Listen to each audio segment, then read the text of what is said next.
13th May 98 is one of the darker days in Indonesian history. Buildings burned, shops looted, chaos ensued everywhere. It's also the day I became fully aware of my ethnicity. Before May 98, I had always seen myself as 100% full Indonesian. I was born and grew up there. It's the only country I ever knew at the time. Sure, my parents speak Mandarin to each other, but I had always assumed it's because they spent good years of their life in Mandarin speaking school before the new order regime closed it down. Yeah, just like the majority of Chinese Indonesian in Jakarta, I had been called names, but I didn't think much about it. I thought they're just a bunch of idiots. In this video, I'm going to share my story about Jakarta Riot in May 98 as a Chinese ethnic minority, why Chinese being targeted, and what lessons we need to learn. And to be clear, Chinese is not the only victims during the riots. A lot of non-Chinese Indonesian or pribumi died. I hate the term pribumi. For me, if someone was born and grew up in Indonesia and committed to Indonesia, then he or she is a pribumi, period. A bit of background for those who are not familiar with the May 98 riot. It began as a peaceful student protest to demand a reform or reformasi to fix a skyrocketing mass unemployment and living costs and stamp out corruptions. Riot broke out and spread to other cities when armies start to fire at students. I leave in the link in the description if you want to know more. I live in Jakarta, Chinatown, Glodok Pancoran at the time, so it was pretty up close. I remember seeing a street hawker screaming for help, blood pouring down from his head.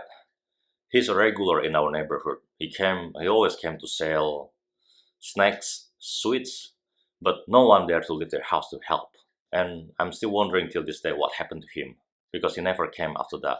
We could also see smokes coming from the burned buildings and people carrying fridge and electronics passing by our house. But luckily, they didn't have a chance to loot our neighborhoods, thanks to a lone army man coming out of nowhere, firing a warning shot to disperse the crowds.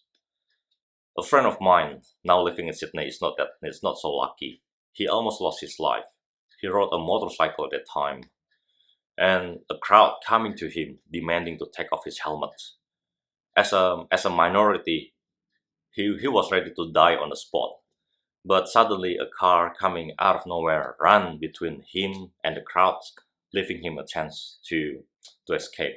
Till this day, he believed that God sent the car to spare his life. Once things start to settle down, my parents told us Chinese scapegoating happened every 20 to 30 years roughly. It happened before in 1965, and they get jumpy every time politicians use the race card during the elections. Also when there is some political tension between mainland China and Indonesia. I know it's funny, right? I mean, we never been to the mainland China before, but somehow it affects us. They reckon no matter how hard we try to assimilate, we will never be Indonesian enough because of our ethnicity. I disagree, but I don't blame them either. They just want the best for the kids. But why Chinese scapegoating? There are two factors. First, because of the divide at imperial politics, Politik Pecah Belah by the Dutch in the past. So Indonesian society was divided into three categories at the time. Europeans or Westerners sit at the top, followed by other foreigners like Arabs or Chinese, and then followed by indigenous people or native. Even though it's a thing in the past, I suspect that it still leaves us versus them mentality among some Indonesians.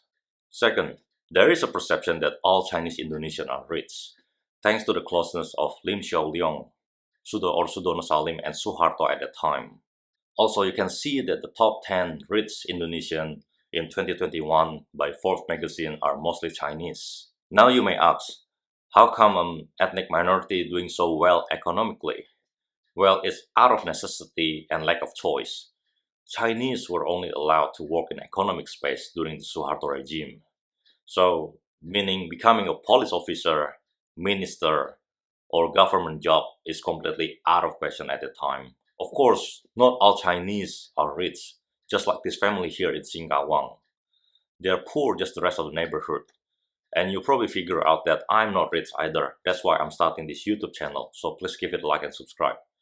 Majority of my friends or family in my inner circles are either running a small shop or a salaryman middle class. May 98 legacy. May 98 riot is a dark chapter in Indonesian history, but it's also a catalyst for change, for what it means for being an Indonesian. First, the term pribumi and non-pribumi is now prohibited by Habibie's presidential instruction after the riot. Second, government launched a massive campaign to promote multicultural harmony on television.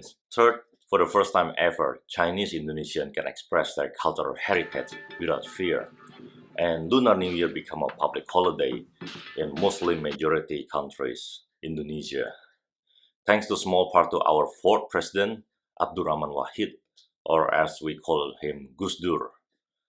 He's probably the first Indonesian president who reflects our national diversity. His family is ethnically Javanese, of mixed Chinese and Arab origins. Chinese Indonesians regard him as a Bapak Tionghoa Indonesia, the father of Chinese Indonesians. And the last thing I want to say is, no one can choose the color of the skin or the country of birth. And I can't believe I'm still saying this in 2022. But the fact is, racism exists in every country to varying degree. It's probably an ugly part of our primal human nature. May 98 survivors I spoke to, they don't want revenge.